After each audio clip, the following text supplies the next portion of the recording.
You told a lie today. Maybe a small one. Maybe you said you were fine when you weren't. Maybe you nodded along to a story you didn't believe. You probably didn't even notice. And the real reason you did it is far stranger than you think. Lying isn't a mistake.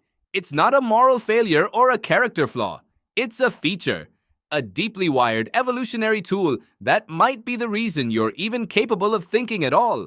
Your ancestors didn't just learn to lie, they needed to lie to survive. And without that ability, you wouldn't recognize the world you live in today. So what if humans never learned to lie? What if every word you spoke was the literal truth? What if you couldn't pretend, couldn't deceive, couldn't hold back what you really thought? It sounds like honesty.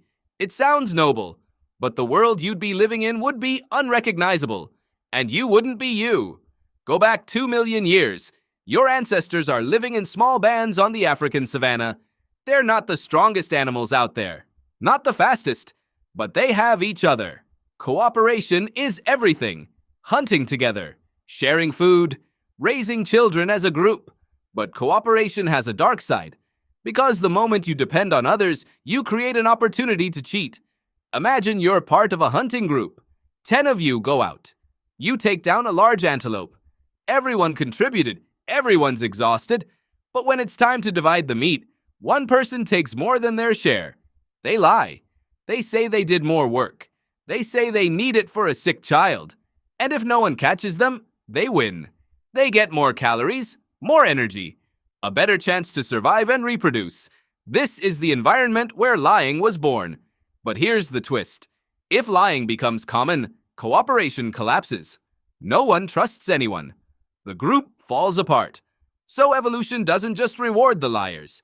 It rewards the lie detectors, the people who can spot a fake smile, who notice when someone's story doesn't add up, who remember who kept their word and who didn't.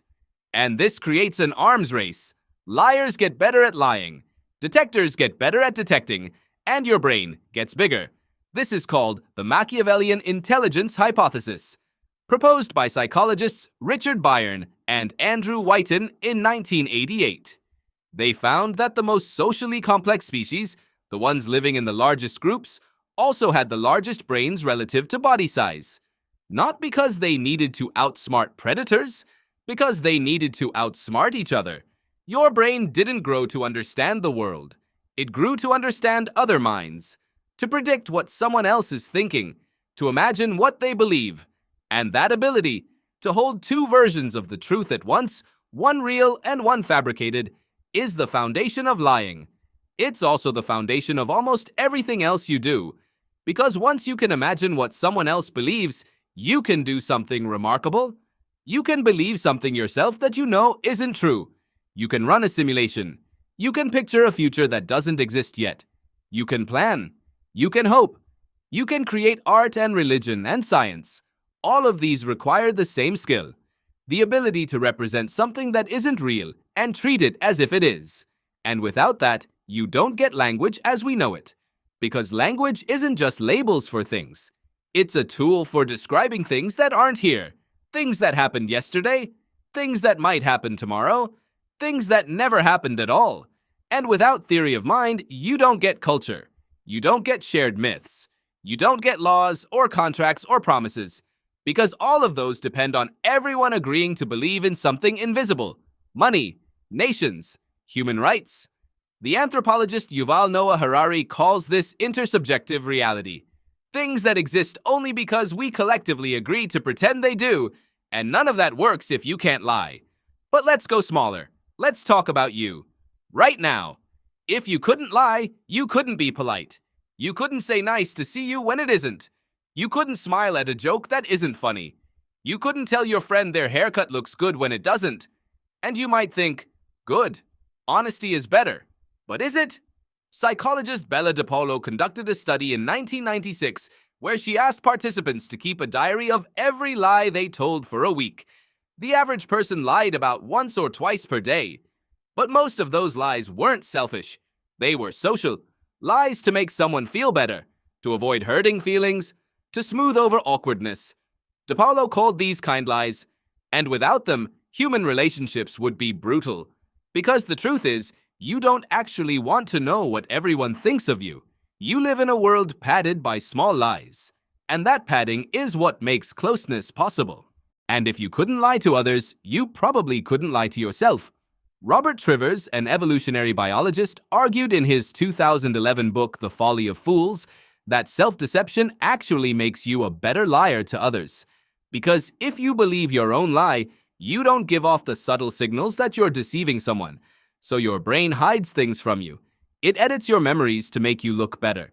It creates narratives where you're the hero. And this isn't weakness, this is stability. So imagine a world where none of this exists. No white lies, no social scripts, no self-serving bias, just unfiltered truth. Without lying, your species would be smaller, simpler. No art, no stories, no religion, no science, no large-scale societies, and no sense of self as you understand it. The philosopher Daniel Dennett argued that the self is a center of narrative gravity, not a thing.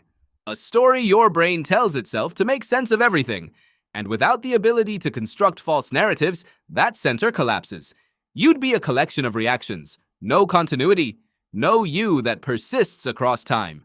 You told a lie today, not because you're broken, but because you're exactly what evolution made you, a creature who can imagine what isn't, who can shape the world with words, who can survive not by being the strongest, but by being the most convincing, and the world you live in, the thoughts you think, the person you believe you are, all of it was built on a foundation of lies. Small ones, useful ones, necessary ones.